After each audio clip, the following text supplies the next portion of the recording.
তো হ্যালো সবাইকে, সবাই কেমন আছো? আশা করছি খুব ভালো আছো, আমিও ঠিকঠাক আছি। তো আজকে তোমাদের সাথে একটা অন্যরকম ভিডিও শেয়ার করব। এই যে আমার হাতে চলে এসছে একটা আলাদা রকম একটা মেশিনই বলা যেতে পারে। তো এটা রয়েছে ইনস্ট্যান্ট পুশ চপার 2 in 1। তো এই চপারটা দিয়ে আমি কি কত রকমভাবে যে কারসাদি করেছি বা কত রকমভাবে ব্যবহার করেছি সেটাই তোমাদের সাথে আজকে শেয়ার করব। তো চলো প্রথমে এর মধ্যে কি আছে সেগুলো আগে প্রথমে ঝটফট বার করে নিই।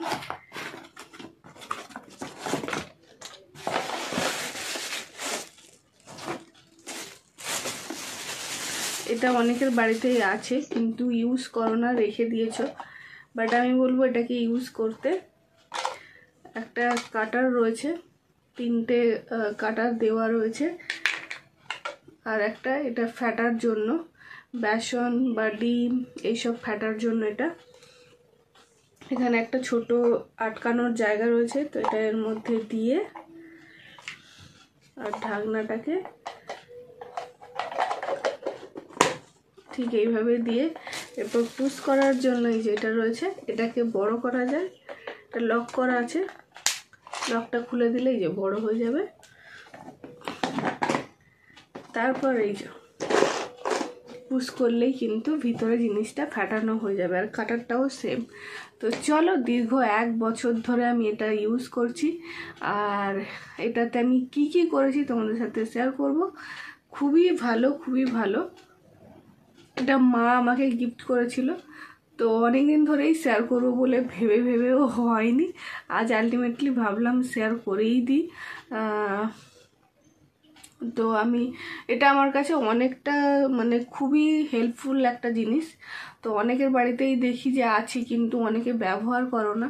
হয়তো ভাবছো যে কি হবে একটুখানি করতে গিয়ে। একটুখানি নয়, একটুখানি হোক আর বেশি হোক, বেশ ভালো জিনিসটা।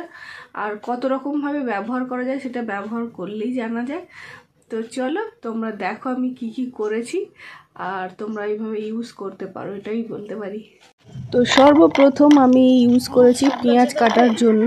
তো আর সেদিন রবিবার ছিল, মাংস করব, আমি তখন উনুনে বাইরে রান্না করতাম। তো দেখো প্রথমে পেঁয়াজ দিয়ে দিয়েছি, পেঁয়াজগুলোকে প্রথমে কাটবো। তো ফার্স্ট ট্রাই হচ্ছে সেই দিন। এই বাবা কালি ফালি হয়ে গেল।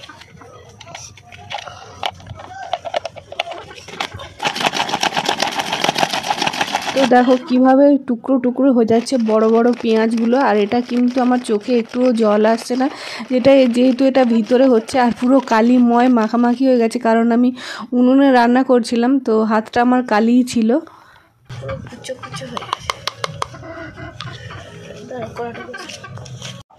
রবিবার মানেই তো মাংসর ঝোল ভাত হবেই হবে। তো এখানে দেখো আমি পেঁয়াজগুলো কড়াতে তো তেল বসিয়ে দিয়েছিলাম, গরম হয়ে গেছে, আর পেঁয়াজটা কি তাড়াতাড়ি কাটা হয়ে গেল। দারুণ কুচো হয়েছে।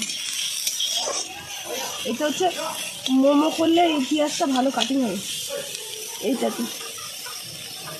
চলো এবার টমেটোটা দিয়ে দিচ্ছি, কোথায় কেটে দিলে ভালো। দেখা যাক পাই কিনা। বাবারে, হবে না নাকি? হ্যাঁ হয়েছে।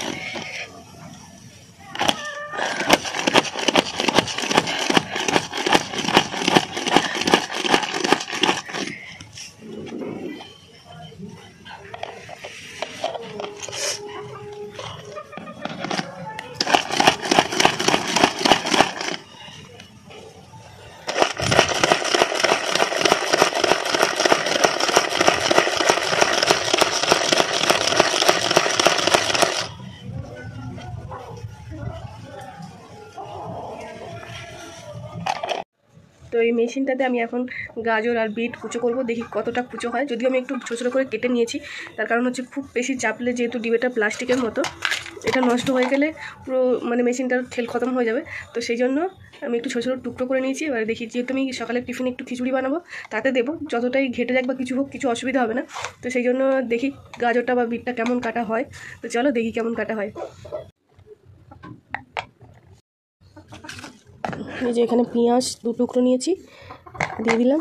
এখানে গাজর আর বিট এগুলো একটু টুকরো টুকরো করে নিয়েছি, কারণ যেহেতু গোটা টমেটো দিয়েছিলাম চারটে খুবই কষ্ট হয়েছিল, আর এই বাটিটার মধ্যে একটু দাগ এসে গেছে, সেই জন্য আর রিস্ক নিচ্ছি না। মেশিনটা খুবই কাজের, সেই জন্য বেশি দিন রাখা যায়। টমেটোটা একটু পরে দেবো, আগে বিট গাজরগুলো একটু আগে প্রথমে করে দেখি। চলো দিয়ে দিয়েছি, এবার পুশ করি। এক হাতে খুব মুশকিল, এত অনেকগুলো দিয়েছি তো। চলো 2 হাতেই প্রেস করে দেখছি।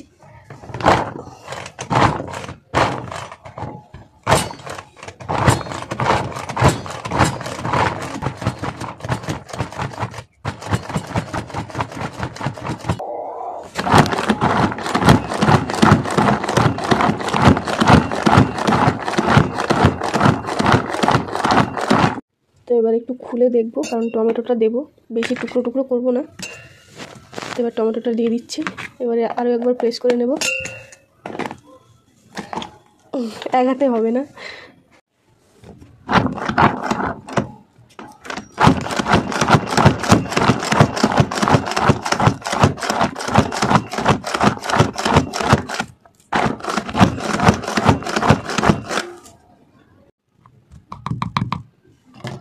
দারুণ টুকরো টুকরো হয়েছে একদম।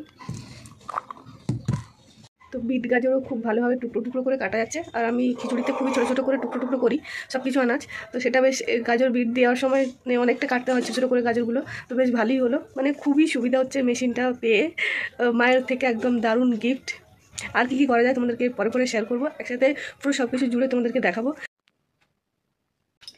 তো রুটি করা হয়ে গেছে, এখন বেগুন পোড়া দিয়ে রুটি খাওয়া হবে। তো তার জন্য বেগুন পোড়াটা আমি এতেই মাখবো, আর এই পেঁয়াজগুলো খুবই ঝাল, লাল লাল পেঁয়াজ, তার জন্য কাটতে গেলে নাকে চোখে মুখে জল হয়ে যাবে, তার জন্য আমি এতেই পেঁয়াজ লঙ্কাটা প্রথমে দিয়ে দিচ্ছি। প্রথমে পেস্ট করবো,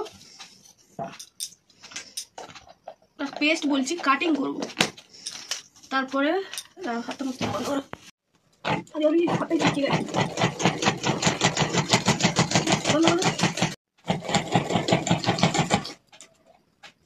পেঁয়াজ আর কাঁচা লঙ্কা কাটিং হয়ে গেছে। এখন বেগুন পোড়াগুলো আমি আগে থেকেই ছাড়িয়ে রেখেছিলাম, এর মধ্যেই দিয়ে দেবো।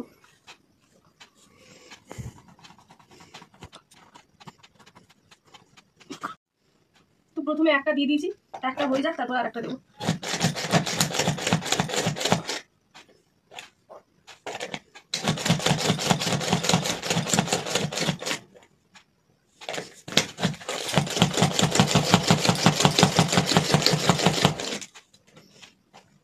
হয়েছে, আরও একটা দিয়ে দিই।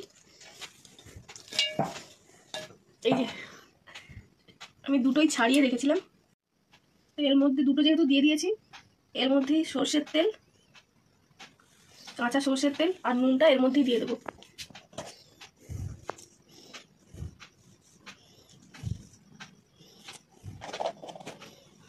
তো বেগুনগুলো যেহেতু আমি উনুনে পুড়িয়েছিলাম, আর এখানে দুটো দিয়ে দেওয়ার জন্য পুরো বক্সটা ভর্তি হয়ে গেছে, তার জন্য মানে অনেক জোরে জোরে পাম্প করতে হচ্ছে। আর যেহেতু উনুনে পুড়িয়েছি, তো একটা নারকলের যে মালাগুলো হয় সেগুলো দিয়েছিলাম, তো একটা কখন ঢুকে গেছে টুকরো তার মধ্যে, তার জন্য খটাং খটাং করে আওয়াজ হচ্ছে।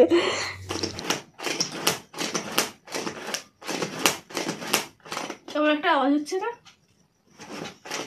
বেশি ভর্তি হয়ে গেছে বলে। বাটিতে পরে ঢেলে রাখার পর নারকলের মালার টুকরোটা পরে বেরিয়েছিল। ভর্তাটা, বেগুন পোড়ার যে ভর্তাটা, সেটা কিন্তু পুরোটা রেডি হয়ে গেছে। চলো আর এ করবো না, কারণ কেমন একটা আওয়াজ আসছে, আর খেয়ে নিই। মানে বেগুন ভর্তাটা এতে ভালোই করা যাচ্ছে।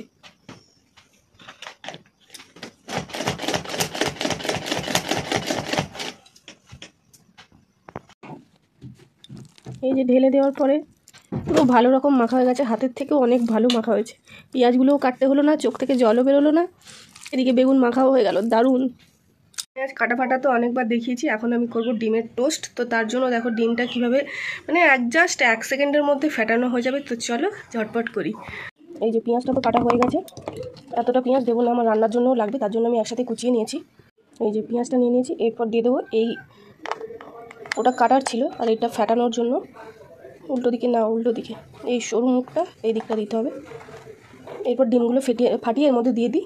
তো দেখো দুটো ডিম কিন্তু দিয়ে দিয়েছি, আর কাঁচা লঙ্কা নুন সব দিয়ে দিয়েছি। এরপর ঢাকা দিয়ে যেমন একই রকমভাবে পুশ করি, সেরকম এটা দিয়ে পুশ করলেই ডিমটা ফেটানো হবে। বাইরে থেকেই দেখা যাচ্ছে কতটা ভালো ফ্যাটানো হয়েছে। হয়ে গেছে, মানে এটা দিয়ে ডিম, বেসন, ডিম ভাজা হোক কিংবা অমলেট করার ক্ষেত্রে ডিম অনেকগুলো যদি করতে হয় তাহলে বলবো এই চপারটা ইউজ করতে, তাহলে কিন্তু অনেক সুবিধা হবে। আর ডিম ফাটানো আমি দেখিয়ে দিলাম। এরপর বেসনের পালা। তো বেসন দেখো সন্ধ্যেবেলা চপ খেতে কার না ভালো লাগে, তো এরকম দেখো এই জিনিসটা দিয়ে খুব সুন্দরভাবে কিন্তু ফাটানো হয়ে যায়।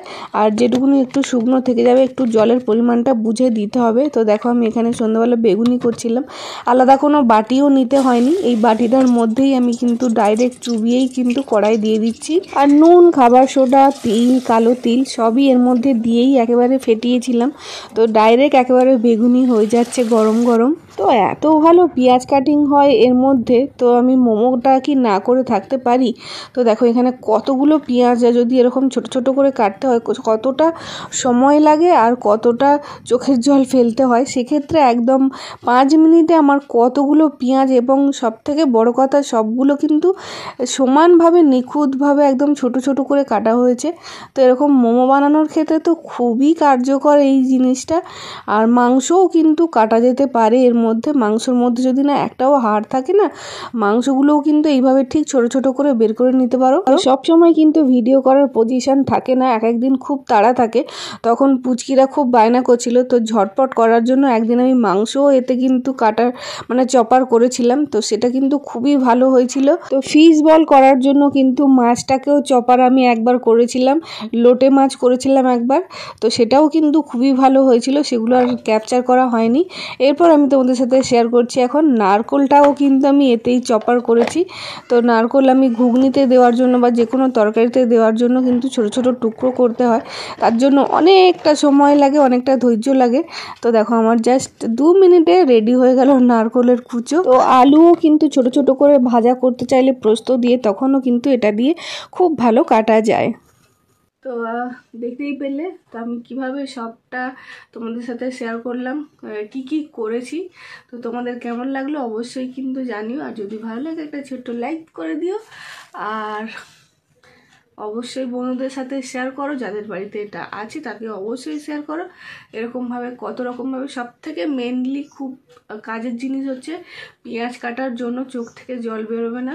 আর মোমোর জন্য কতটা পেঁয়াজ লাগে, আমি মোমো করলেই কিন্তু এটা আমার ভীষণই কাজে লাগে। ছোট ছোট গাজর, বিট এইসব কাটার জন্য, খিচুড়ি আমি জাতীয় বেশি সিদ্ধ জাতীয় খাবার যেহেতু আমি বেশি খাই, তো খিচুড়ি জাতীয় তো জিনিসতে সব কিছু মানে করা যায়। তো আমি সব রকমভাবে ট্রাই করে দেখেছি, সেগুলো তোমাদের সাথে শেয়ার করলাম।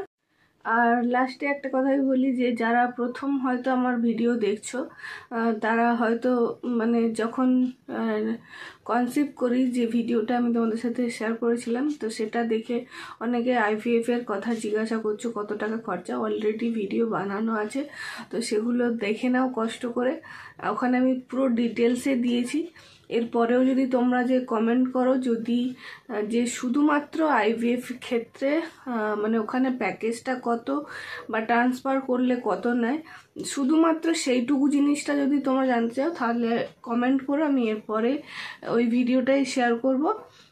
আর এর পরে পরে আস্তে আস্তে IVF সম্পর্কেই মানে সময় মতো করে, তোমাদের অনেক প্রশ্ন রয়েছে, সব প্রশ্নের এক একটা মানে ভিডিও বানিয়ে আমি তোমাদের সাথে শেয়ার করব।